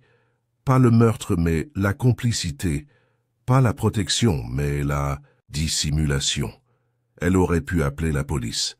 Elle aurait pu dire la vérité immédiatement, mais elle ne l'a pas fait. Pourquoi? La peur, dis-je. Oui, mais pas seulement la peur d'être exposée, la peur de ruine, de honte. Elle voyait une version d'elle-même qu'elle ne pouvait supporter de montrer au monde. Une femme trompée par Blake, compromise par la cupidité, complice des prétentions du colonel. J'ai hoché la tête lentement. Et Judith? Elle craignait l'effacement, le rejet. Le colonel avait promis de la renier. Dans ce jardin, elle s'en est prise non seulement à lui, mais aussi à toute une vie passée à être rabaissée. Il ferma doucement le livre et le mit de côté. On dit que le meurtre est le péché suprême, Hastings, mais en vérité, ce n'est que le final. Avant lui viennent les autres, l'orgueil, le ressentiment, la peur. Chacun est un pas sur un chemin. Nous restâmes assis en silence un moment encore. Dehors, Londres poursuivait son rythme incessant. Des pas dans l'escalier, le faible klaxon d'une voiture, le léger bruit des journaux livrés aux portes en contrebas. Poirot se tourna vers moi, l'air indéchiffrable. « Sais-tu ce qui m'a le plus intrigué, mon ami? Qu'est-ce qui m'a empêché de dormir longtemps après la confession ?» J'ai secoué la tête. Ce n'est pas qui a tué le colonel qui a joué, c'est qu'ils avaient. Je me suis penché en avant. Tu crois que quelqu'un d'autre s'en est douté, avant même que le corps ne soit déplacé? Poirot hocha la tête. Le révérend, Chudley. Il a entendu la dispute, il me l'a dit. Il a prétendu être au téléphone à ce moment-là, mais sa ligne n'était pas occupée lorsque j'ai vérifié auprès du central. Il a entendu le coup, ou du moins les conséquences, et il a choisi le silence. Je l'ai regardé fixement. Tu es sûr? Je suis. Alors pourquoi ne pas le confronter? Parce que lui aussi avait une raison. Il était fidèle à Judith. Une ancienne élève de ses cours paroissiaux, je crois. Il a vu une famille se déchirer. Et lorsqu'il a entendu la vérité, il a décidé que ce n'était pas vrai, sonna vrai dire. Il se renversa en arrière. Je ne peux pas le lui reprocher. En fait, son silence a peut-être épargné à Judith un procès public. Je suis resté silencieux un long moment. Tant de gens connaissaient des bribes de la vérité, mais personne ne la connaissait, dans son intégralité. Poirot hocha la tête. Et c'est toujours comme ça. La vérité n'entre pas dans une pièce tout habillée. Elle arrive par fragments, entendue dans un couloir, vue dans un geste, caché derrière une porte close. C'est notre tâche, Hastings, de Assemblerel, pas pour l'inventer. Le feu brûlait doucement, projetant de longues ombres à travers la pièce. Poirot, dis-je doucement, penses-tu prendre un jour ta retraite? Vraiment? Il émit un léger bourdonnement amusé. Ah, Tu veux te débarrasser de moi, Hastings? Pas du tout. J'y ai souvent pensé. Un petit vignoble en Belgique, un jardin d'orchidées, un emploi du temps quotidien d'une exactitude absolue. Et puis, il écarta les mains. Le monde ne permet pas une telle paix, n'est-ce pas? Là où il y a du mensonge, il y a du travail. Affaires. Il sourit. Mais je ne vais pas courir après les affaires. Je les attends maintenant. Si elles arrivent, je les reçois. Sinon, il leva sa tasse de thé. Je savoure ma tisane. J'ai ri doucement. Tu deviens philosophe. Avec l'âge. Poirot rayonnait. L'âge, mon ami, n'apporte pas la sagesse. Il révèle il. Le feu a émis un dernier éclat puis s'est éteint en braise. Et j'ai alors réalisé que cette affaire pleine de fausses pistes, de trahison et de culpabilité déplacée ne s'était pas terminée par le triomphe de la logique sur le crime, mais par quelque chose de plus rare. En compréhension, Poirot avait découvert la vérité, certes, mais il avait aussi découvert la forme de la douleur qui l'avait engendrée. Il avait vu non seulement le meurtrier, mais aussi les blessés. Et ce faisant, il avait donné à chacun d'eux, Judith, Célestine et même le révérend, la chance de recommencer. Il ne parlait pas souvent de rédemption. Il préférait la raison à la religion.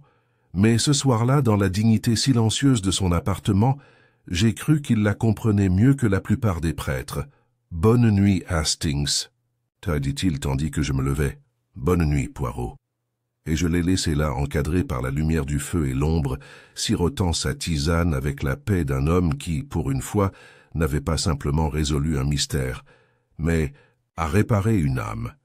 Les semaines qui suivirent s'écoulèrent tranquillement, comme si la ville elle-même s'était arrêtée pour reprendre son souffle après les affaires embrouillées de Greystone House. Le printemps déployait timidement ses premières fleurs dans les parcs et sur les rebords de fenêtres de Londres. Même l'air sentait bon, et même si les journaux avaient tourné la page, l'arrestation de Blake réduite à un dernier paragraphe, le scandale Sutcliffe effacé des colonnes, je savais que, pour Hercule Poirot, l'affaire n'était pas tout à fait terminée. Non, pas parce qu'il doutait de ses conclusions, mais parce qu'il attendait. Pourquoi je n'en étais pas sûr? Jusqu'à ce qu'un après-midi pluvieux du début avril, la pièce finale arrive. Ce message n'était ni par la poste, ni livré par coursier. Il arrivait sous la forme d'une visiteuse. Une femme vêtue d'un manteau de voyage gris, debout dans le couloir de Whitehaven Mansion, l'air épuisé et serein. Célestine Sutcliffe. Poirot se leva pour l'accueillir avec une réserve courtoise, lui offrant le fauteuil le plus proche du feu. Elle refusa le thé, déclina toute sympathie et parla avec la clarté plate de quelqu'un qui avait déjà fait son deuil, confessé et enduré. « Je ne resterai pas longtemps, monsieur Poirot. J'ai signé les papiers renonçant à mes droits sur le domaine Sutcliffe. La majeure partie ira à l'œuvre caritative désignée par Judith. Je n'ai rien gardé. » Poirot hocha la tête. « C'est sage. » Elle le regarda droit dans les yeux. « Je sais que tu me soupçonnais, d'avoir déplacé le corps, d'avoir contribué à construire ce mensonge. Il n'a rien dit. »« Je l'ai fait, » poursuivit-elle, « mais pas pour me sauver. Je l'ai fait. Parce que Judith croyait l'avoir tué. Et je me suis dit, peut-être qu'elle l'avait fait. Peu importait désormais qui avait fait pencher la balance. Ce qui comptait, c'était qui en porterait le poids. » Poirot se pencha doucement. « En avant. Tu pensais qu'elle survivrait à un procès? »« Non. Je pensais, je ne pouvais pas. » Une longue pause. « Et pourtant vous êtes venu ici, » dit doucement Poirot. Les yeux de Célestine brillaient, mais elle ne pleura pas. « Parce que j'avais besoin que tu saches la suite. Le passage que j'ai omis. » Poirot croisa les mains. « Allez-y, madame. » Ce jour-là, dit-elle à voix basse, avant le déjeuner, Ambrose a reçu une lettre. Il l'a lue dans son bureau, et quand je lui ai apporté ses gants, j'ai vu son visage. Pas en colère. Ravi, je lui ai demandé ce que c'était. Il n'a rien dit, il a juste souri. Ce sourire, je le détestais. Il signifiait qu'il avait gagné. Poirot attendait. Célestine prit une inspiration. « Mais plus tard, une fois seul, je suis retourné au bureau et j'ai ouvert le tiroir. La lettre était toujours là. Elle fouilla dans son sac à main et en sortit une feuille pliée, jaunie au pli. Poirot le prit, l'ouvrit et lut « Cher colonel Sutcliffe, après examen des documents. » Joint, il apparaît clairement que la signature de Madame Sutcliffe apparaît sur plusieurs formulaires d'acquisition. Cependant, force est de constater que ces documents ont été présentés par M. Blake dans des circonstances trompeuses. Nos conclusions suggèrent que Madame Sutcliffe ignorait le caractère frauduleux de l'œuvre. Elle ne peut être tenue légalement responsable. Sincèrement, L. Penrose, conseiller juridique principal Poirot, leva les yeux vers elle. Il te protégeait. Célestine hocha la tête. Oui, il allait renier Judith, dénoncer Blake, mais il allait « épargne-moi ». Je ne l'ai su qu'après sa mort. Il y eut un long et pesant silence. Le visage de Poirot était indéchiffrable, mais je vis une lueur dans ses yeux, peut-être du regret, peut-être de l'admiration. Tu as vécu des années dans une prison ? Conçu par cet homme, dit-il enfin, et à sa dernière heure, il a choisi la clémence. Un homme compliqué, un homme cruel, corrigea-t-elle, mais peut-être pas une aveugle un. Poirot plia soigneusement la lettre et la lui rendit. « Et maintenant, madame, je vais sur la côte, dit-elle. Pas pour fuir, juste pour m'arrêter. » Elle se leva, gants aux mains. « Merci, monsieur Poirot, d'avoir laissé la vérité éclater discrètement. » Poirot se leva, s'inclina légèrement et lui tint la porte. Alors qu'elle sortait dans le couloir, elle s'arrêta et le regarda. « Vous nous avez donné du temps, » dit-elle, « plus que nous ne le méritions. » Puis elle est partie. Nous sommes restés assis en silence pendant plusieurs minutes après son départ. Finalement, je me tournai vers Poirot. « Alors, c'est fini. » Il hocha la tête. « Oui, pas une seule condamnation pour le meurtre lui-même. Parce qu'il n'y avait pas meurtre, Hastings. » J'ai cligné des yeux. « Mais le colonel, il a été frappé, oui, par Judith. Mais le coup fatal n'était pas ce qu'il semblait être au premier abord. Je l'avais soupçonné dès le début. L'angle inconfortable, l'absence de blessure, défensive. Mais l'autopsie l'a confirmé discrètement il y a quelques jours. Il a souffert d'une hémorragie cérébrale provoquée non pas par le coup lui-même, mais par une chute. Le traumatisme a été aggravé par une affection préexistante, l'hypertension artérielle. Cela aurait pu être fatal ou même survivre. Je le fixais du regard. Alors c'était un accident violent, mais pas un meurtre. L'intention n'était pas de tuer. Le résultat était imprévisible. Je laissai échapper un long soupir. Alors personne ne sera jugé. Personne devrait être. Il retourna à sa chaise, s'assit avec précaution et ajusta le pli de son pantalon. Parfois, Hastings, la loi doit s'effacer pour que la vérité éclate. Les tribunaux ne verraient que la grève. Mais j'ai vu la moment. Et l'instant m'a dit, ce n'était pas un meurtre, c'était un effondrement. Une structure tenue trop fermement pendant trop longtemps, s'effondrant sous son propre poids.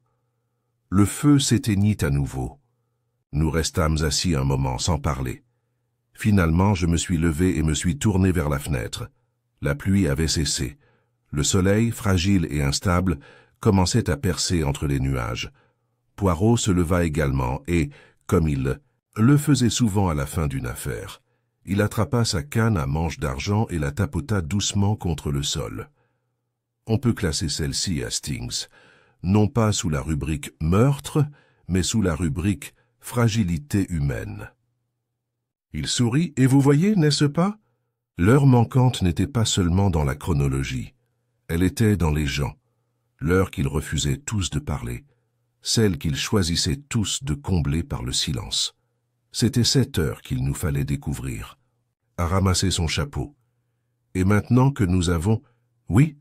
Poirot se tourna vers moi, les yeux pétillants. Je pense qu'il est temps de dîner. Et nous sommes donc partis, l'affaire derrière nous. Ses secrets dévoilés, non pas pour être jugés, mais pour être compris. Les horloges continuèrent de tourner. L'heure, qui ne manquait plus, était désormais simplement passée.